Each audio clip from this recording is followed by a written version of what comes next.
When I think about what made Demon Souls feel like a new genre, even before we had a name for it, I go back to the sensation of weight in every decision. It wasn't just strong enemies, it was stamina dictating your moves, committed animations. You attacked, now deal with the consequence. Limited healing, and a constant tension of, I'm going to lose everything if I slip up. And, crucially, the game puts you in a specific mental state. Controlled fear, attention to detail, and that good paranoia of exploring slowly because any hallway could be a trap. Then comes Dark Souls, and for me, it becomes the benchmark because it transforms precise combat into architecture. The interconnected world wasn't just a pretty map trick. It was design that made you learn shortcuts like someone learning a dangerous neighborhood. By trial, by memory, and by the relief when you finally unlock a door that leads you back to the bonfire. This type of connection creates personal stories without cutscenes. I survived this stretch becomes a real memory because the path is part of the challenge, not just the bosses. And there's the part many copies ignore, the subtle lore, that narrative that treats you like an intelligent person. Dark Souls doesn't dump exposition on you. It gives you fragments, item descriptions, an NPC saying a twisted phrase, a broken statue in a corner, and trusts you to piece the puzzle together in your own way. This creates a type of engagement that is rare. You don't just beat a level, you keep trying to understand what world this is, and why everything seems so decayed and ancient. When Elden Ring arrives, the leap is taking this same philosophy and proving it works on an open scale, but without becoming an empty checklist, and that is incredibly hard. The open world there doesn't exist just to give you freedom. It exists to give you organic alternatives when you get stuck. Can't do it here? Go over there, come back stronger, discover a secret, find a weapon that changes your style. And even with this freedom, the combat continues to demand reading, spacing, timing, and character building that actually changes the way you play. Now, what I see in many recent Souls-likes is an obsession with copying the shell. Stamina, bonfire, losing resources, enemies that kill you in 2 hits, and calling that identity. But difficulty alone is easy to manufacture. Just inflate damage, reduce healing windows, put in weird hitboxes, and call it punishing. The problem is that, without consistency and purpose, this doesn't turn into good tension. It turns into irritation, because you don't feel like you messed up and learned, you feel like the game just wanted to catch you off guard. To me, an authentic Souls-like isn't the one that punishes you the most.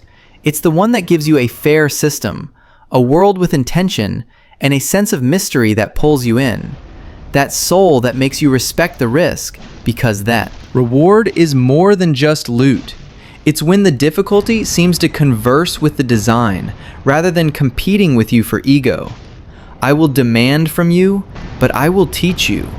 And that is what separates the game that understands From Software's legacy from the game that just wants to surf on the label and hope we confuse frustration with depth. After the absurd success of Elden Ring, it seems everyone wanted their own Souls-like. It was as if the entire market hit the copy-paste button. Suddenly, Steam turned into an infinite shelf of games with the same combo: stamina, rolling, reimagined bonfires, and the famous stylized "you died." And hold on, I'm not saying it's bad to take inspiration. The problem is that most of these games bring nothing new to the table. They are clones with an empty soul, made more to ride the trend than to say something of their own.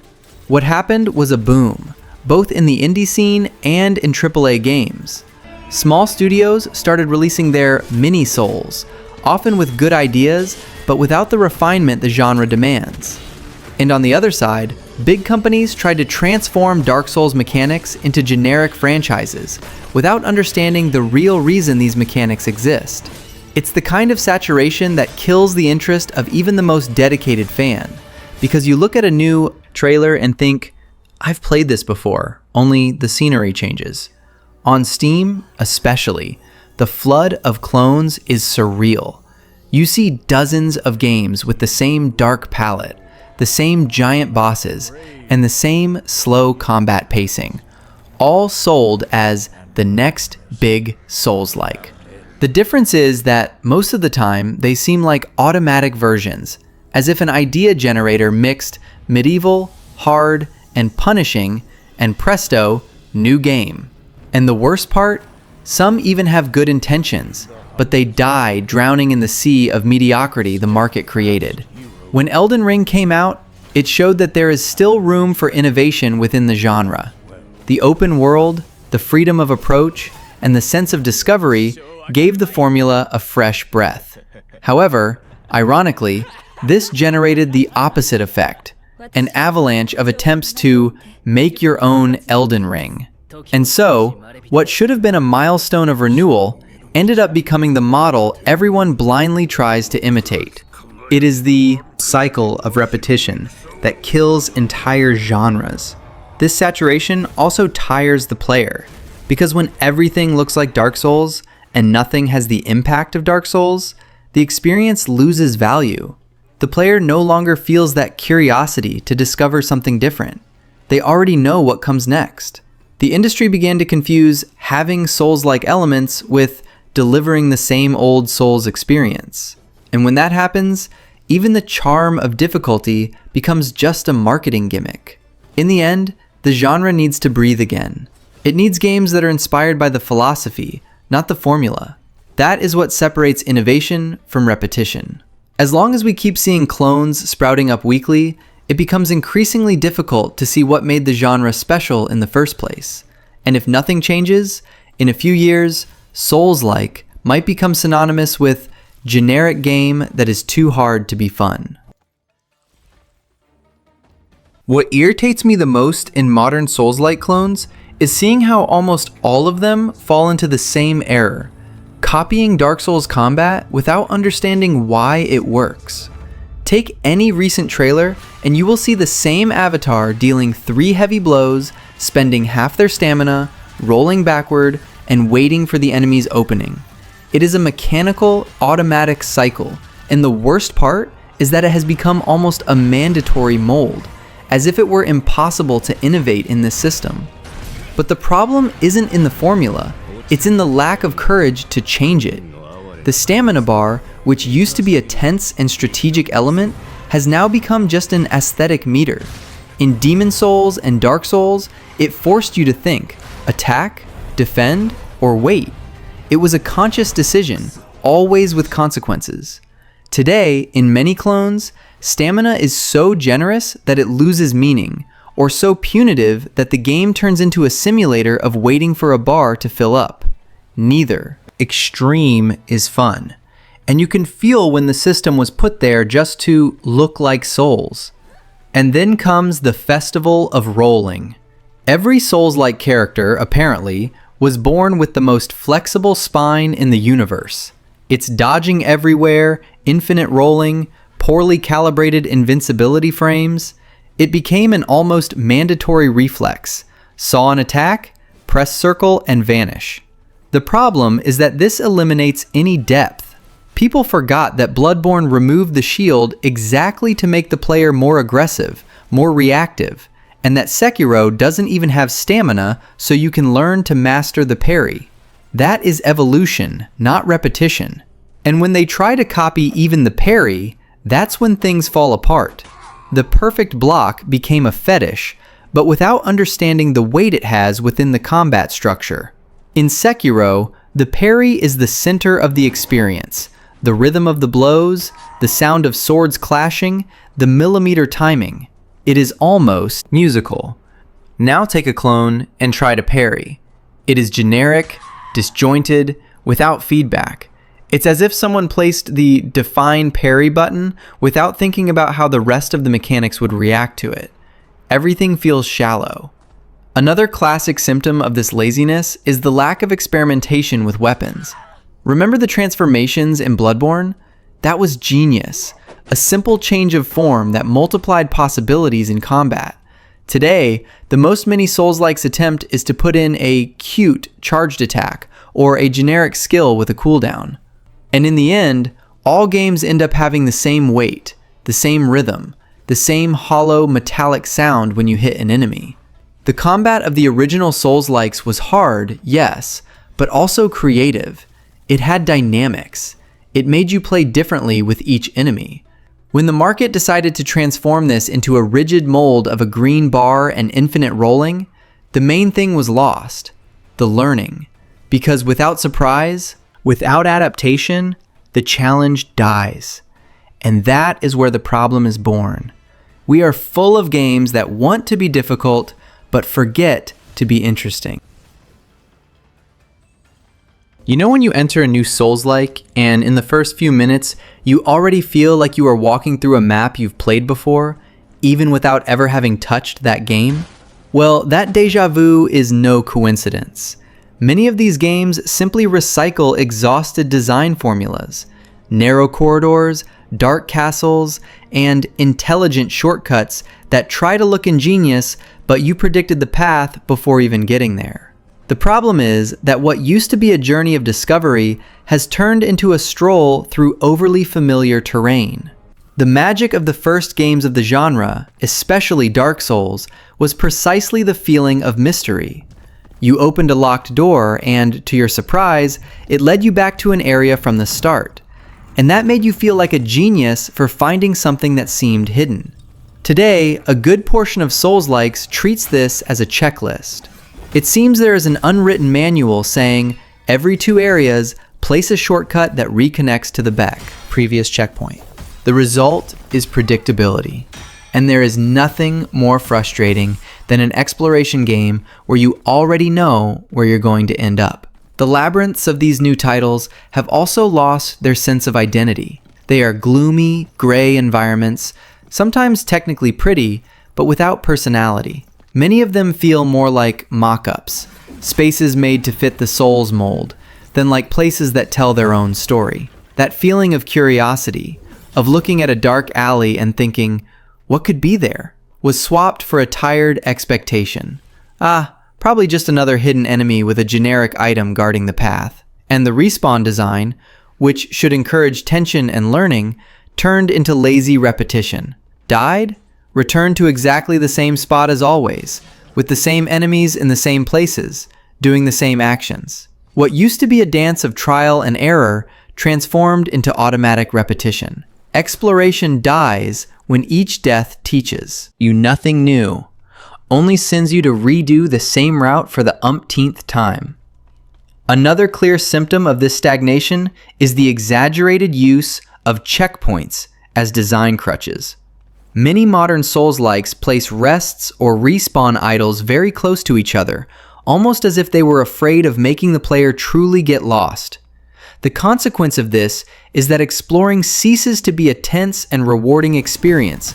It becomes a guided walk. When the path is too safe, the game loses the sense of conquest. In the end, exploration in these clones became predictable because studios stopped treating space as an active character in the narrative. They copy the shadows, the towers, and the shortcuts, but forget what all of that meant. The level design of a good Souls isn't about making the player die 100 times in the same place, but about making them want to discover what comes after the next curve. Today, many games don't even try that anymore. They just repeat the previous map with a different skin and call it inspiration. Remember when every boss in a Souls game made you pause for a second just to soak in the moment? The gate closes, the music swells, and you know that this is going to be special. Today, in many games inspired by this genre, that feeling has simply vanished. What was a tense duel full of meaning turned into a collection of reskins, recycled versions of the same giant warrior with a sword that we've already faced hundreds of times, now with a bit more HP and some particle effects to disguise the lack of soul. The worst part is that this repetition isn't even subtle anymore. It seems developers are stuck in a mold. The first boss is a corrupted knight, the second is a bestial creature that does huge jumps, and towards the end comes a shining deity with area attacks. It's almost a checklist. And the emotional impact disappears because you don't feel like you are meeting a new character, but rather testing your patience against a machine with more health than it should have. The challenge is in the HP bar, not the design.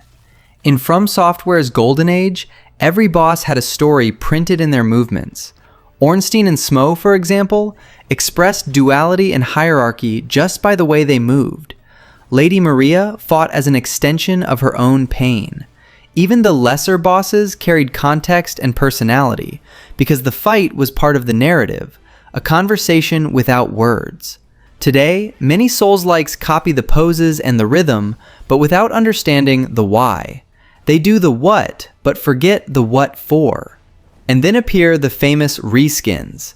You defeat a Guardian of the Abbey, and 20 minutes later you encounter the Dark Champion. Similar visual, same attack pattern, only the name changes. This kills any desire for experimentation, because repositioning the same model with more HP isn't design, it's a shortcut. The feeling is that bosses lost the role of the journey's climax and became just artificial walls to increase playtime. Another common stumble is the abuse of flying bosses and colossal monsters. In theory, they should be imposing, but in practice, they end up being confusing, clumsy, and with cameras that hinder more than they scare. Size became synonymous with challenge and not concept. When the boss is big just for the sake of being big, the spectacle becomes a show of numbers, not ideas. And this undermines one of the pillars of the genre, the sensation of learning with every defeat. There is something that has been bothering me too much in recent Souls-likes, the so-called fake difficulty. That feeling that the game doesn't want to test you, but rather punish you on purpose, as if the goal were to irritate you enough for you to think you are playing something really challenging. But there is nothing intelligent about placing 5 enemies stuck together in a narrow corridor, all with attacks that take half your life in one hit. That isn't careful design, it's laziness disguised as difficulty.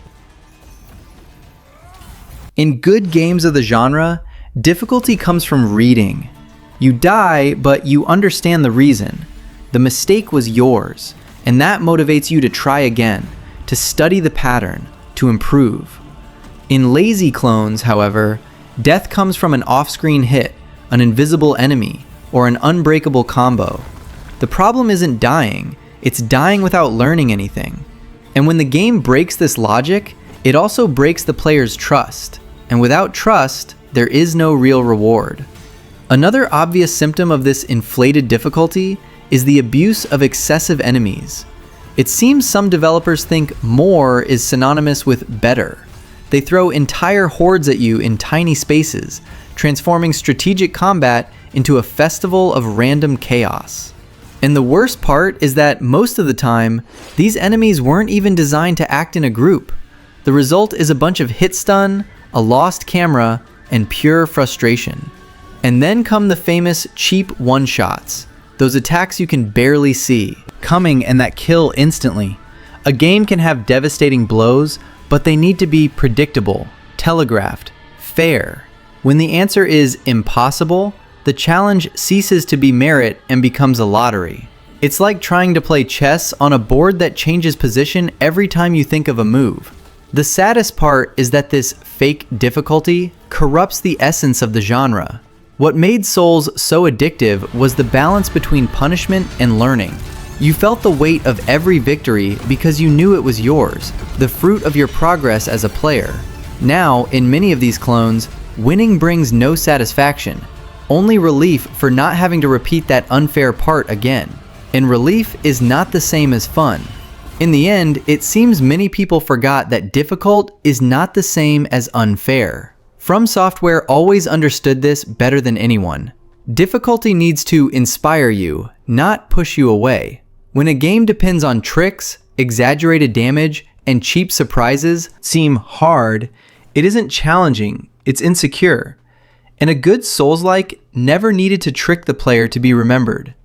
What hurts the most is seeing games that claim to be inspired by From Software, but don't understand that a good boss is more than a difficult fight. It is a moment that marks the journey, that converses with the theme of the game, and says something about the world. When everything boils down to a generic warrior with a sword and more HP, the enchantment dies. And that is when you realize, it's not just visual laziness, it's a lack of creative purpose. After so much repetition, the question remains, what does the Souls-like genre need to survive? Because let's be honest, the problem isn't the style, it's the lazy use of it. It is long past time for studios to understand that being inspired is not the same thing as copying. The secret to keeping the genre alive is the same one that birthed it: innovation. From Software was never afraid to change its own game, and that is what many projects forgot to do. The first step is to take more risks. Mixing Souls DNA with other ideas can renew the genre's breath. Imagine a Souls-like with immersive sim elements, for example, open exploration, real route choices, and interaction with the environment. Or even a fusion with roguelite and Metroidvania systems, creating worlds that reconstruct themselves as the player evolves. The genre needs to stop living in the shadow of Lordran and start seeking new worlds, new contexts, new ways to tell the pain and glory of each journey. And there are recent examples showing this is possible. Lies of P was one of the first to understand that the genre needs personality. It takes the Souls base, but adds a setting that mixes fairy tales and tragedy with its own aesthetic.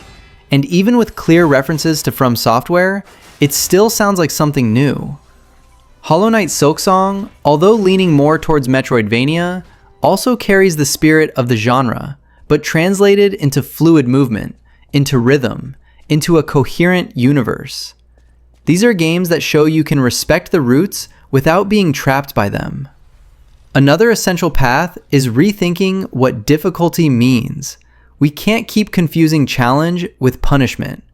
Good difficulty is that which makes the player feel they have grown, not that they just memorize the pattern. New Souls-likes need to find their own type of difficulty, perhaps more strategic, perhaps more narrative, perhaps more emotional. The important thing is that it communicates something, and doesn't just serve as an obstacle to pad out playtime. It is also time to return the soul to the term Souls-like. The atmosphere, the mystery, and the weight of the stories need to return to having purpose. Playing one of these games should be about feeling the loneliness of a warrior in a forgotten world, not just traversing gray scenarios with generic enemies. The genre was born from atmosphere, from curiosity, and from the sensation of discovery. And that flame can still be lit again, if developers remember why it existed in the first place. In the end, the message is simple: stop copying and start creating. The Souls-like genre doesn't need to die, but to survive, it needs to evolve. It needs the courage to fail while trying to be new, instead of repeating the old with better textures.